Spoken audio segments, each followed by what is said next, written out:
Morning students, आप देख रहे हैं आपका अपना YouTube channel chemistry point. Students, myself Virendra Sethi, chemistry lecturer.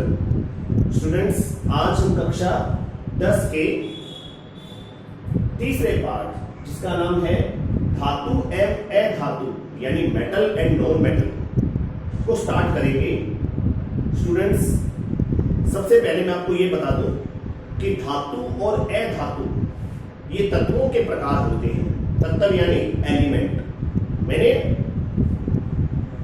कक्षा 10 के विद्यार्थियों को 1 से 30 तक तत्व याद करवा रखे हैं और मेरा ये सुझाव है कक्षा 10 के विद्यार्थियों के लिए कि आप 1 से 30 तक तत्व जो हैं उनको याद करें ताकि आपकी जो साइंस है वो मजबूत बन सके। तो तत्व जो है पदार्थ का शुद्ध रूप होता है तत्व, जिसमें एक ही प्रकार के परमाणु पाए जाते हैं और तत्वों के आगे 3 टाइप होते हैं, जिनमें पहला टाइप धातु है जिसे हम मेटल कहते हैं, दूसरा टाइप अधातु जिसे हम नॉन मेटल कहते हैं और तीसरा टाइप होता है उपधातु जिसे मेटलॉइड कहते हैं। लेकिन हमें हमारे पाठ्यक्रम के अनुसार तत्वों के 2 टाइप पढ़ने हैं, जिसमें पहला टाइप तत्वों का है धातु और दूसरा टाइप है अधातु। तो स्टूडेंट्स, जैसा कि आप देख पा रहे हैं, मैंने यहाँ पर लेफ्ट साइड में कुछ यहाँ तत्वों के प्रतीक लिखे हैं, ऐसे ही राइट साइड में भी कुछ तत्वों के प्रतीक लिखे हैं। मैंने ये प्रतीक इसलिए लिखे हैं कि आप यहाँ धातु और अधातु तत्वों में अंतर जान सको कि धातु क्या है, अधातु क्या है। तो स्टार्ट करते हैं। देखिए, पहले ये प्रतीक से Li प्रतीक किसका होता है? लिथियम का। Mg प्रतीक किसका है? मैग्नीशियम का। Ca प्रतीक किसका है? कैल्शियम का। Cu प्रतीक किसका है? कॉपर यानी तांबे का। Zn प्रतीक किसका है? जिंक यानी जस्ते का। Ni प्रतीक किसका है? निकिल का। Au प्रतीक किसका है? गोल्ड यानी सोने का। Ag प्रतीक किसका होता है? सिल्वर का यानी रजत या चांदी का। Ti प्रतीक किसका होता है? टाइटेनियम का। तो स्टूडेंट्स, ये जो तत्वों के प्रतीक आपको दिखाई दे रहे हैं, ये सभी तत्व धातु तत्व है। ये सभी तत्व क्या है? धातु तत्व है। अब हम बात कर लेते हैं राइट साइड में लिखे हुए इन प्रतीक वाले तत्वों की। H प्रतीक किसका होता है? हाइड्रोजन का। C प्रतीक किसका होता है? कार्बन का। N प्रतीक किसका होता है? नाइट्रोजन का। O प्रतीक किसका होता है? ऑक्सीजन का। F प्रतीक किसका है? फ्लोरीन का। Cl प्रतीक किसका है? क्लोरीन का। P प्रतीक किसका है? फास्फोरस का। S प्रतीक किसका है? सल्फर का। तो स्टूडेंट्स, ये सभी तत्व क्या है? अधातु तत्व है। क्या है? अधातु तत्व। अब मैं आपको बता दूं, आवर्त सारणी में ये धातु और अधातु तत्व किस ओर व्यवस्थित होते हैं? आवर्त सारणी में धातु तत्व बाईं ओर व्यवस्थित होते हैं, लेफ्ट साइड, और राइट साइड में होते हैं अधातु तत्व। धातु तत्व होंगे लेफ्ट साइड और अधातु तत्व होंगे राइट साइड। अब हम धातुओं के बारे में कुछ इंपॉर्टेंट बातें जान लेते हैं, या यूं कहें कि धातुओं के मुख्य जो गुण हैं उनको हम जानेंगे एक एक करके। तो पहला जो गुण है धातुओं का वो है कठोरता।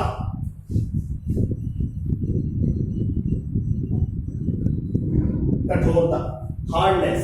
धातु क्या होते हैं? कठोर होते हैं। धातुओं को आसानी से काटा नहीं जा सकता। धातु कठोर होते हैं, लेकिन कुछ धातु जो कि पहले वर्ग के होते हैं, या यूं कहें कि लिथियम, सोडियम, पोटेशियम, ये क्षारीय धातु होते हैं।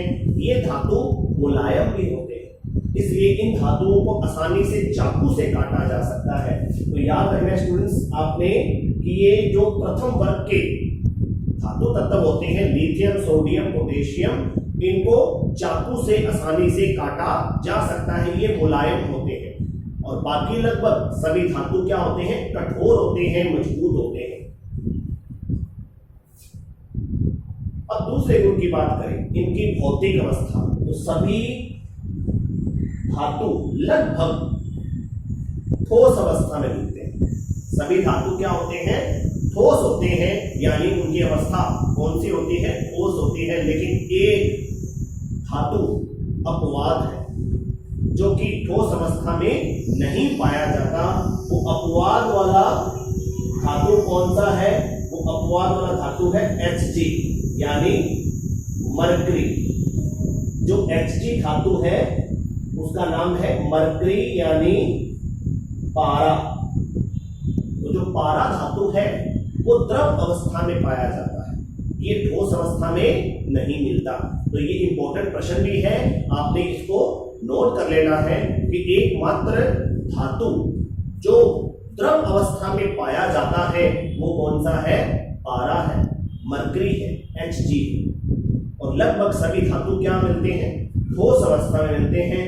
और सीजियम और गैलियम, देखिए स्टूडेंट्स, सीजियम जिसका प्रतीक Cs होता है और गैलियम जिसका प्रतीक Ga होता है, ये ऐसे धातु है जो कि हथेली पर रखने पर, हाथ पर रखने पर ही पिघल जाते हैं, यानी इनका गलनांक कम होता है। जैसे कि मरकरी का गलनांक कम होता है, वैसे ही सीजियम और गैलियम का गलनांक भी कम होता है। इन धातुओं को जब हम हथेली पर रखते हैं तो ये हथेली पर ही पिघल जाते हैं, क्योंकि ये अपनी हथेली से ऊष्मा प्राप्त करके पिघल जाते हैं। तो याद रखना है आपने, गैलियम और सीजियम धातुओं को हथेली पर रखने पर ये पिघल जाते हैं। क्यों? क्योंकि इनका गलनांक कम होता है।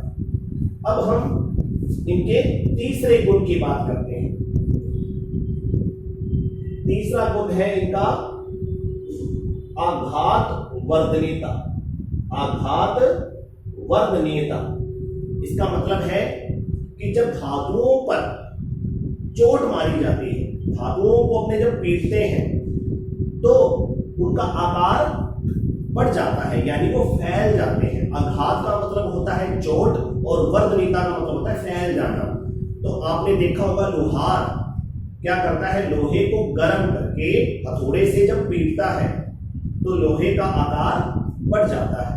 तो धातुओं का एक मुख्य गुण यह भी होता है आघात वर्धनीयता, अर्थात धातुओं को गर्म करके जब पीटा जाता है तो उनका आकार फैल जाता है, या धातुओं पर जब चोट मारी जाती है तो उनका आकार फैल जाता है। या हम यूं बात करें कि ये जो संदूक बनाने वाले जो कारीगर होते हैं, पेटी बनाने वाले कारीगर होते हैं, ये जो स्टील है या एल्युमिनियम की शीट होती है उनको पीटते रहते हैं, जिससे कि उनकी लंबाई बढ़ती रहती है, उनका आकार फैलता रहता है। और सुनार भी सोने को गर्म करके उस पर छोटी हथौड़ी से चोट मारता रहता है, जिससे कि सोने की जो परतें होती हैं वो फैलती चली जाती है। इस गुण को बोलते हैं आघात वर्धनीयता।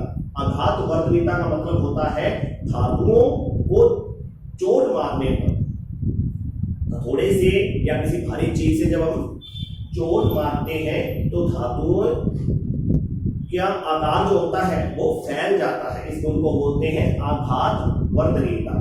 इसके अलावा अब हम नेक्स्ट गुण की बात करते हैं जो है तन्यता। तन्यता का मतलब होता है धातुओं को गर्म करके उनके तार खींचे जा सकते हैं। धातुओं को जब हम गर्म करके खींचेंगे तो उनके लंबे लंबे तार बन जाते हैं। इस गुण को बोलते हैं तन्यता। आपने ये जो अपने घरों में विद्युत परिपथ में तारे होती हैं, उन तारों के बारे में सुना होगा, उन तारों को देखा होगा। वो तारे जो होती हैं पतली पतली तांबे की होती हैं या अन्य मिश्र धातुओं की होती हैं। अब वो तारे कैसे बनाई जाती हैं? धातुओं को गर्म करके खींचा जाता है, जिससे उनकी पतली पतली तारे बन जाती हैं। तो धातुओं के इस गुण को बोला जाता है तन्यता। आपको विश्वास नहीं होगा, 1 ग्राम सोने से, मात्र 1 ग्राम सोने से 2 किलोमीटर लंबी सोने की तार बनाई जा सकती है। मात्र 1 ग्राम सोना, यानी 1 तोला जो सोना होता है उसका 10वां हिस्सा 1 ग्राम।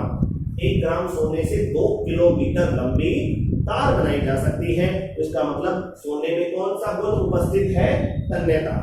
तो तन्यता वो गुण होता है जिसमें धातुओं को गर्म करके उनके तार खींचे जा सकते हैं। इसके अलावा नेक्स्ट गुण की बात करें तो वो है धात्विक चमक। धात्विक चमक, धातु जो होते हैं वो चमकदार होते हैं, जैसे लोहा है, सोना है, तांबा है, जस्ता है, एल्युमिनियम है, ये जो धातुएं हैं ये चमकदार हैं। तो धातुओं की जो सतहें होती हैं वो चमकदार होती है। धातु जो होते हैं लगभग चमकदार होते हैं, दूसरा रंग के होते हैं, ठीक है, रजत कलर के होते हैं। तो धातुओं में क्या पाई जाती है? धात्विक चमक पाई जाती है। नेक्स्ट गुण की बात करें तो वो है ध्वनिक ध्वनि। ध्वनिक ध्वनि, सोनरस साउंड। इसका क्या मतलब है? इसका मतलब है कि जब हम धातुओं अन्य धातु से पीटते हैं या धातुओं पर जब चोट मारते हैं तो धातु जो होते हैं एक ध्वनि उत्पन्न करते हैं। उस ध्वनि को ध्वनिक ध्वनि बोलते हैं और इस गुण को ध्वनिकता बोला जाता है। यानी यहां हम बात करें तो धातुओं का एक मुख्य गुण कौन सा है? ध्वनिकता। कौन सा गुण है? ध्वनिकता।